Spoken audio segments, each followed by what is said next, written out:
अस्सलाम वालेकुम नाजरीन, आप देख रहे हैं INN चैनल। मैं हूं शेख अहमद अली। आज की ख़ास बात में हम देखेंगे कई अहम कौमी और बैनुल अक़वामी ख़बरें। गुजरात के मोरबी में हुए दर्दनाक केबल ब्रिज हादसे को लेकर अब पुलिस एक्शन में दिखाई दे रही है।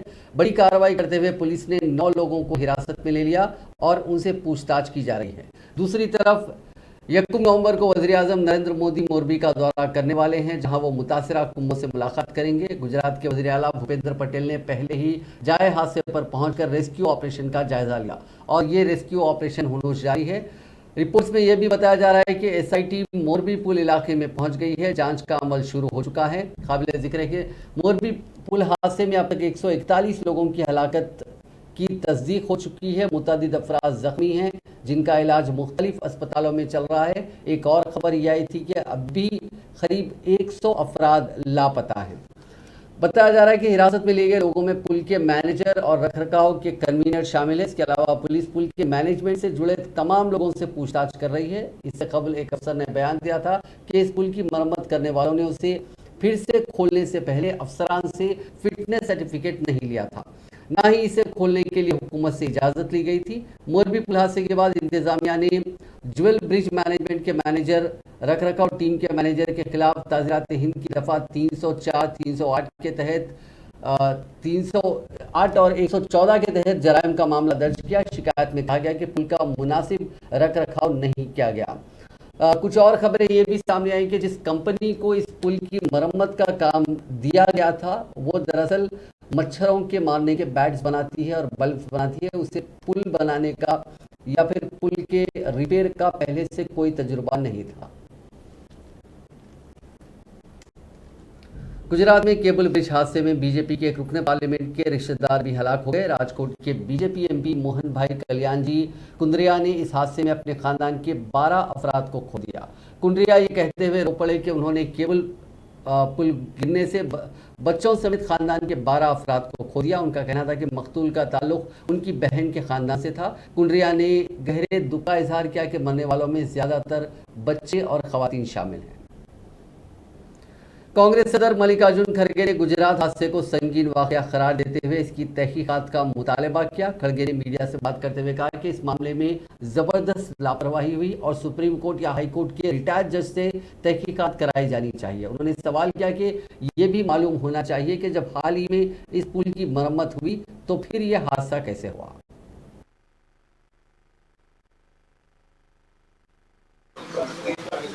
आज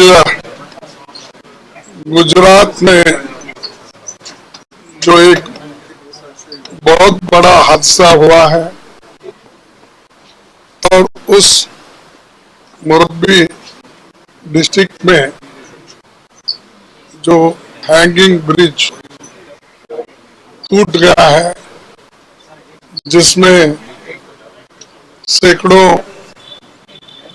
लोग चढ़कर गए थे, तो कम से कम अब तक की रिपोर्ट के मुताबिक 138 से 140 लोग मृत्यु हो चुकी है। तो हम कांग्रेस पार्टी की ओर से और सारी जनता की ओर से गहरा दुख प्रकट करते हैं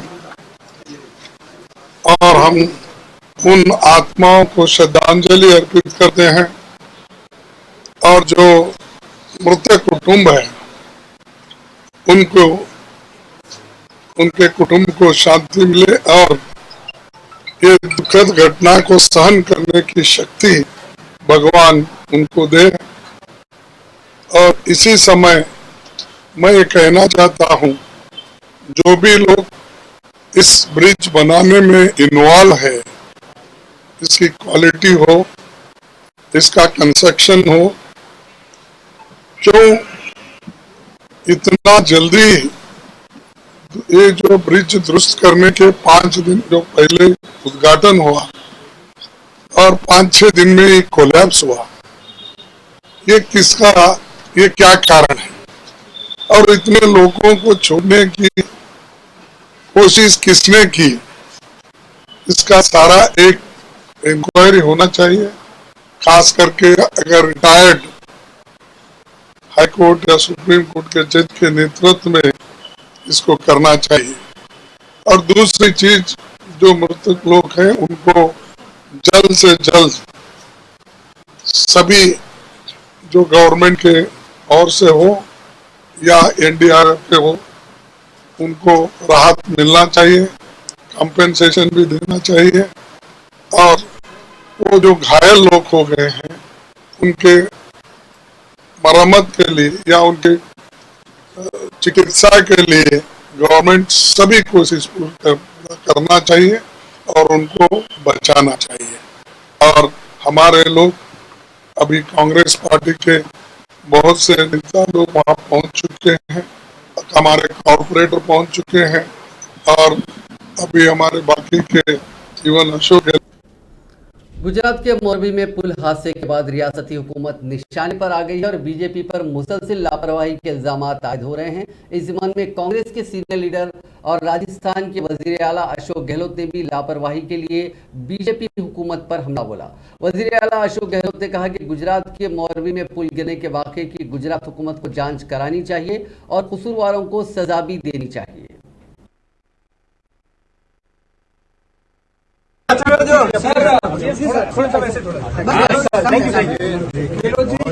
घटना है, पूरा देश दुखी है जब से सुना है। गौरव से भाई ओके, हम लोग जहाँ भी थे सब जगह दुखी हुए हैं, स्वाभाविक है। अब तो जो मृतक है उनके परिवार वाले को हिम्मत प्रदान करे, इस तो कह सकते हैं। जो घायल है जो बातचीत भी करी है और डॉक्टर से बात भी करी है, बता रहे थे कल रात 12 लोगों ने क्या क्या किया, रिपोर्ट में बोल दी है।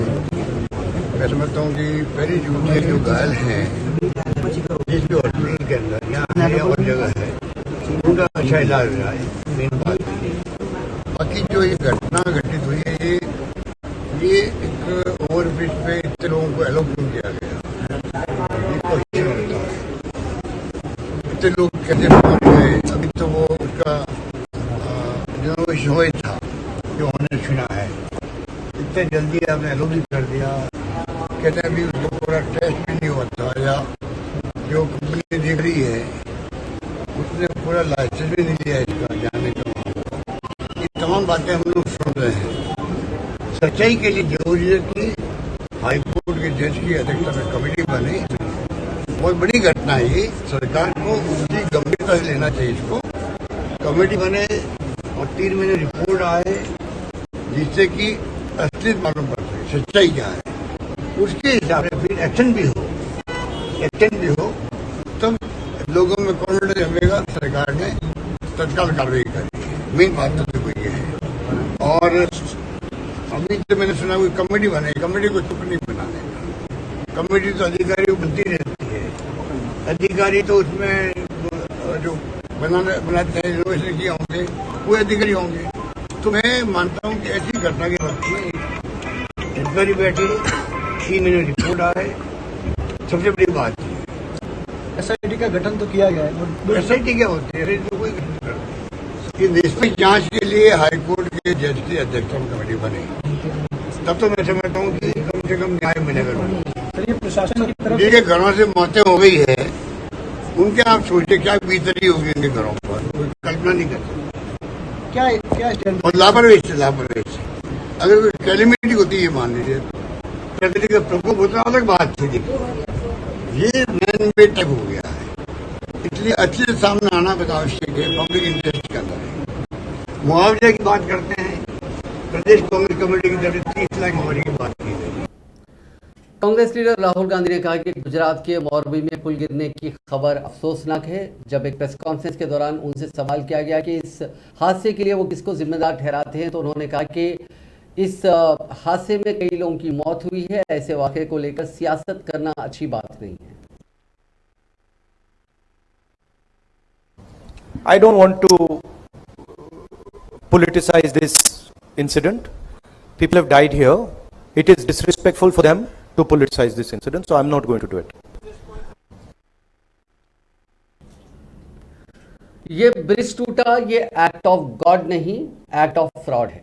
फ्रॉड ये एक एक्ट ऑफ फ्रॉड का नतीजा है। एक्ट ऑफ गॉड इतना ज़रूर है क्योंकि इंतखाब के दिनों में गिरा ताकि पता चले कि आपने कैसी हुकूमत चलाई है। इसीलिए भगवान ने लोगों को पैगाम दिया कि आज ये ब्रिज टूटा, कल ही पूरा मुल्क ख़त्म कर देगी, इसे बचाओ।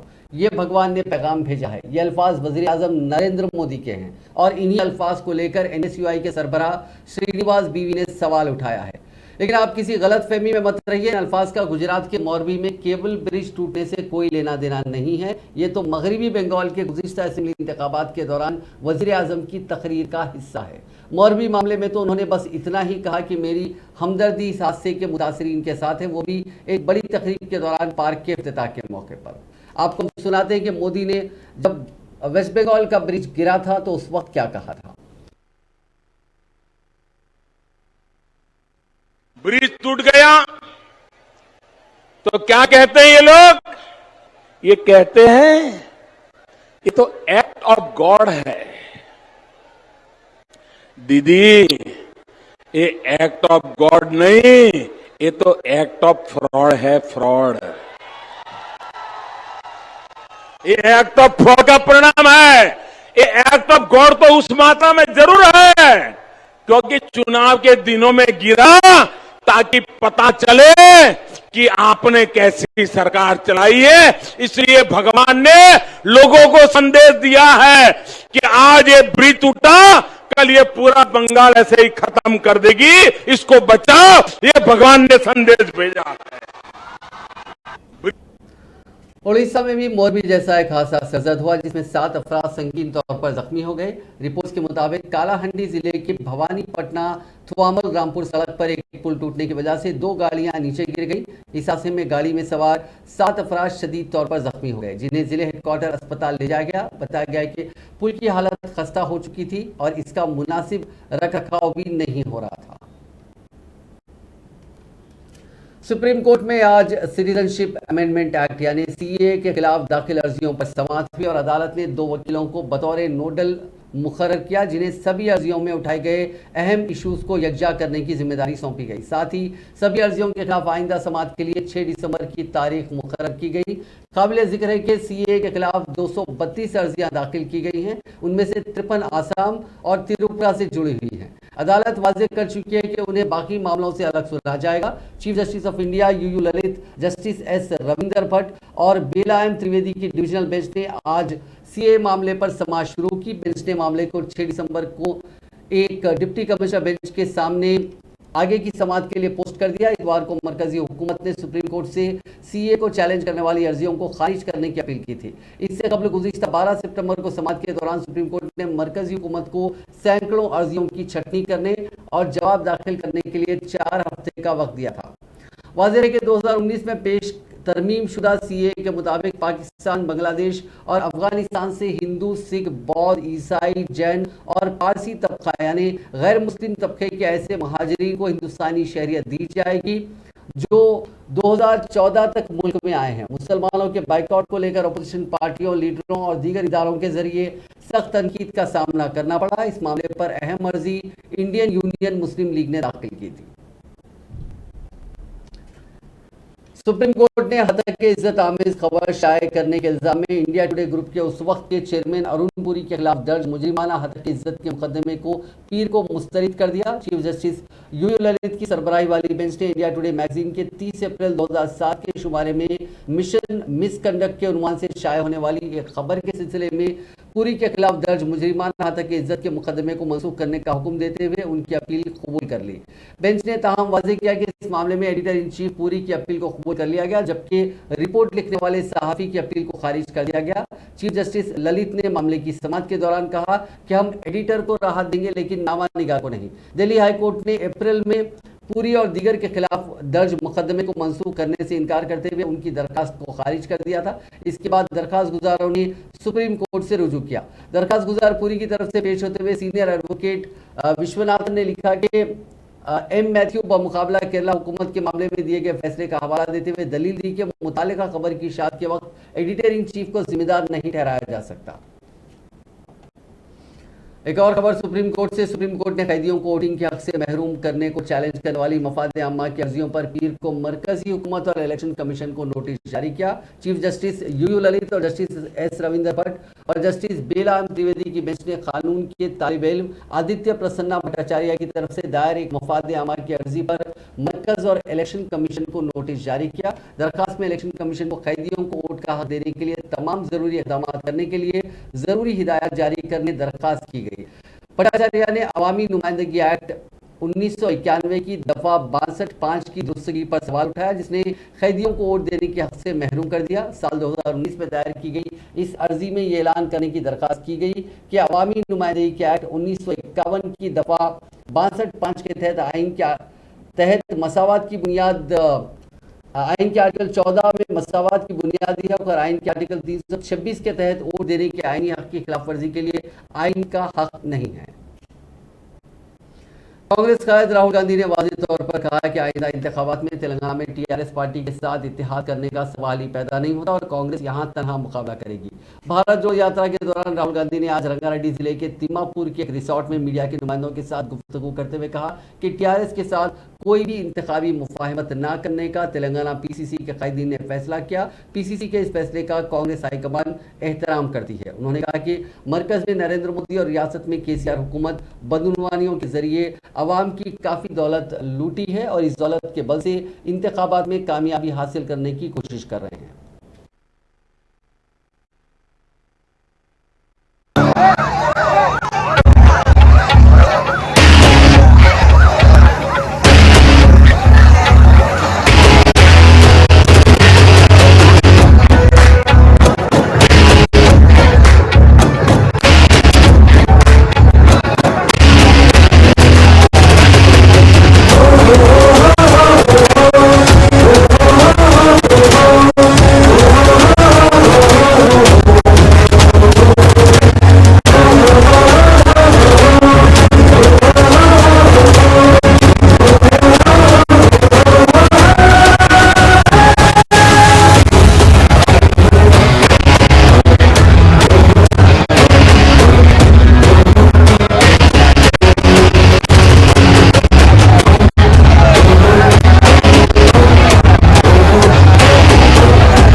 भारत जोड़ो यात्रा पर निकले राहुल गांधी ने रंगारेड्डी में केसीआर पर हमला बोला। उन्होंने कहा कि टीआरएस और कांग्रेस में ताल्लुकात का कोई सवाल ही पैदा नहीं होता। उन्होंने कहा कि वजीर आला चंद्रशेखर राव अगर समझते हैं कि उनकी पार्टी कौमी नहीं बल्कि इंटरनेशनल है और वह चीन और अमेरिका में भी इलेक्शन लड़ सकते हैं तो उन्हें उसका इख्तियार है। ये तेलंगाना की जो लीडरशिप है, कंबाइंड लीडरशिप है, वो कहती है, जो वो कह रहे हैं उसको कांग्रेस पार्टी एक्सेप्ट करती है और उस बेसिस पे एक्शन लेती है। नीतीश जी अगर ये टीआरएस से बातचीत करना चाहते हैं तो that is his concern, that is his desire and he is welcome to do it. But for us, हमारे लिए तेलंगाना में we are very clear, we cannot stand with the corruption, the approach and the attitude of the TRS. The TRS is looting the people of Telangana. It is snatching land away from Dalits, from tribals. It is destroying the education system. It is privatizing the education system. We are diametrically Congress की general secretary Priyanka Gandhi Vadra ने पीर को कहा कि हिमाचल के लोग तरक्की और अपनी बेहतरी के लिए रियासत में बरसर इख्तिदार भारतीय जनता पार्टी की हुकूमत को उखाड़ फेंके। एक बड़े जलसे आम से खिताब करते हुए प्रियंका गांधी ने कहा कि हिमाचल प्रदेश के लोगों की बेहतरी के लिए बदनवान बीजेपी हुकूमत का खात्मा जरूरी है। उन्होंने कहा कि आप लोगों ने 5 वर्षों में हुकूमत बदलने की जो रिवायत बरकरार रखी है वो वाकई बहुत अच्छी है। इससे पार्टी और उसके कायदीन का दिमाग दुरुस्त रहता है। क्या रोजगार बने हैं? यहाँ कितने कितने युवा बैठे हैं, जरा हाथ उठाओ, बताओ रोजगार मिला है पिछले 5 सालों में? क्यों नहीं मिला? आपको मालूम है कि 63,000 नौकरियां पद खाली पड़ी हैं, सरकारी पद हैं, 63,000 सरकारी पद खाली है, आपको नौकरी नहीं मिल रही है, आपको रोजगार नहीं मिल रहा है। कभी आपने पूछा है क्यों? क्योंकि नियत नहीं है।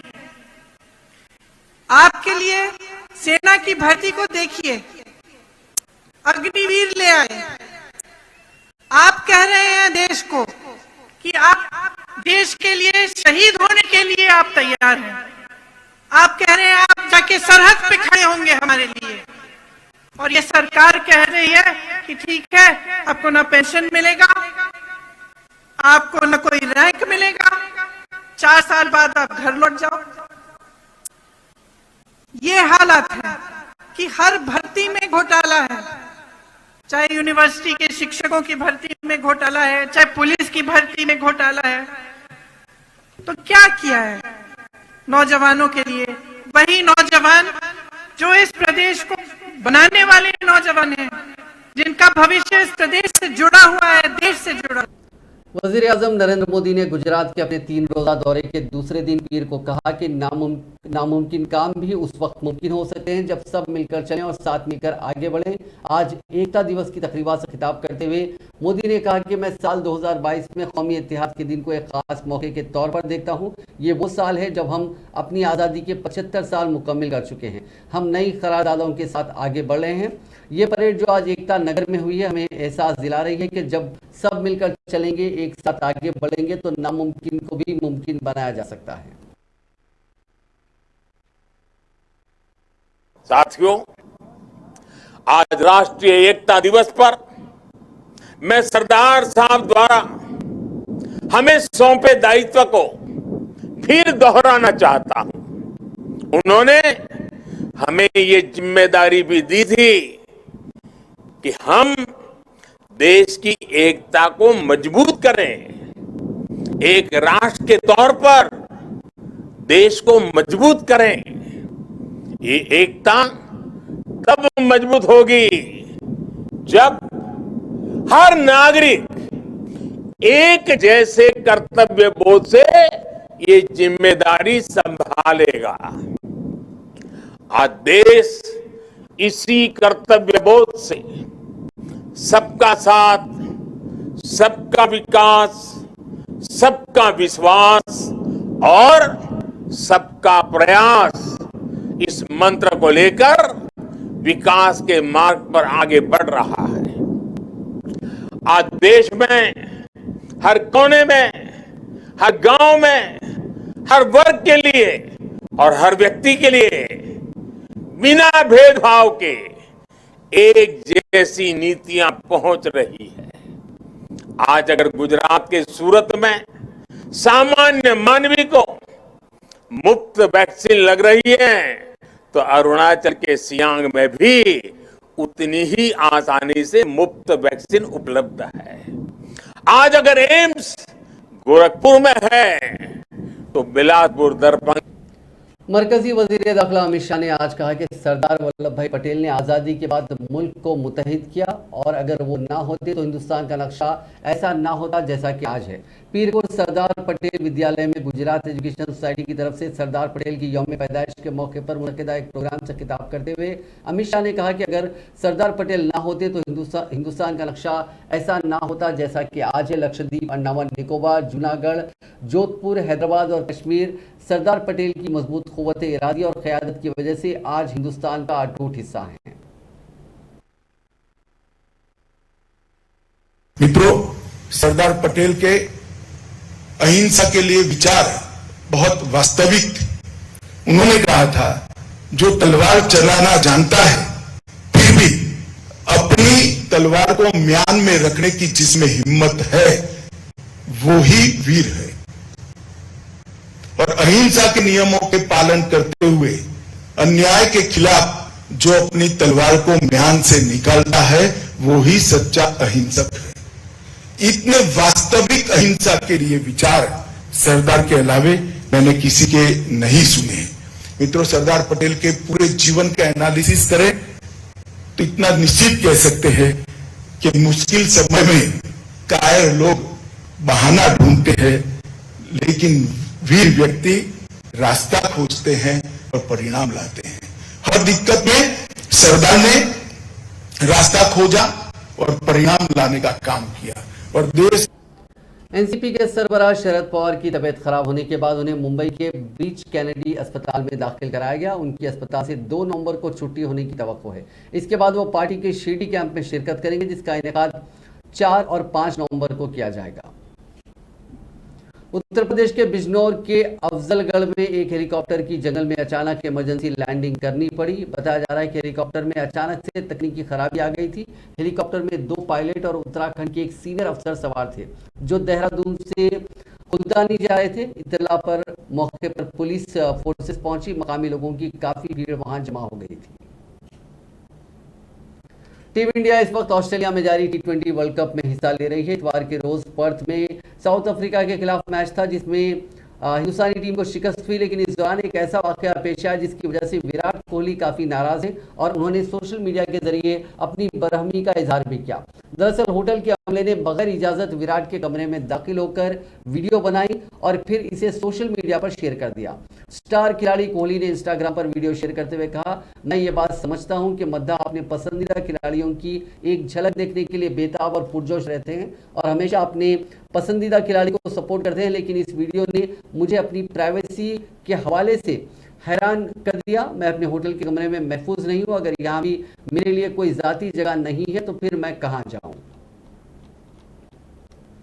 इंस्टाग्राम का सर्वर डाउन होने की खबरें सामने आ रही हैं। यूजर्स ने शिकायत की है कि वो अपना अकाउंट लॉगिन नहीं कर पा रहे हैं। वहीं कई यूजर्स दावा कर रहे हैं कि उनका अकाउंट सस्पेंड कर दिया गया। कंपनी ने इस पर रिएक्शन देते हुए कहा कि हम इस मसले का हल ढूंढने पर काम कर रहे हैं। बता दें कि हाल ही में व्हाट्सएप का सर्वर भी डाउन हुआ था और करीब 2 घंटे तक व्हाट्सएप सर्विसेज काम नहीं कर रही थी।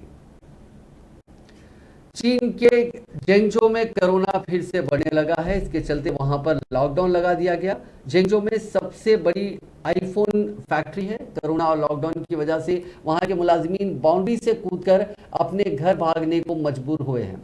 रिपोर्ट्स के मुताबिक जेंगजो फॉक्सकॉन में करीब 3 लाख मुलाजिमीन काम करते हैं। दुनिया में सबसे ज्यादा आईफोन की मैन्युफैक्चरिंग यहीं होती है। कोविड की वजह से वहां लॉकडाउन लगा दिया गया है। इससे खाने की कमी हो रही है। लोगों को फाइनेंशियल दिक्कतों का सामना करना पड़ रहा है। यहाँ तक कि रात हो या दिन लोगों को पैदल ही अपने घर भागना पड़ रहा है, क्योंकि जाने के लिए वहाँ गाड़ियाँ भी नहीं है। जेंगजो के फॉक्सकॉन में लॉकडाउन के चलते मुलाजिमीन ने भागने के लिए एप्पल की सबसे बड़ी असेंबली साइट को भी तोड़ दिया। इतना ही नहीं, मुलाजिमीन कोरोना बचाओ ऐप से बचने के लिए 100 किलोमीटर से भी दूर अपने घरों की जानिब पैदल भाग रहे हैं। हालांकि जेंगजो में कितने लोग मुतासिर हैं, इसकी जानकारी ऑफिशियल नहीं दी गई है। यहाँ पर ट्रांसपोर्ट से लेकर फैक्ट्रियां सब बंद है। इससे लेकर सोशल मीडिया पर कुछ वीडियोस वायरल हो रहे हैं। वीडियो में मुलाजिमीन प्लांट की बाउंड्री से कूदकर भागते हुए नजर आ रहे हैं। दावा किया जा रहा है कि ये लोग भागने की कोशिश इसलिए कर रहे हैं क्योंकि कुछ लोगों को कोविड होने की वजह से क्वारंटाइन कर दिया गया था। अब हालात खतरनाक होने के बाद लोग वहां से भाग रहे हैं। हालांकि इन लोगों को हुकूमत की तरफ से कोई मदद नहीं दी जा रही है, लेकिन मकामी लोग इनकी मदद कर रहे हैं।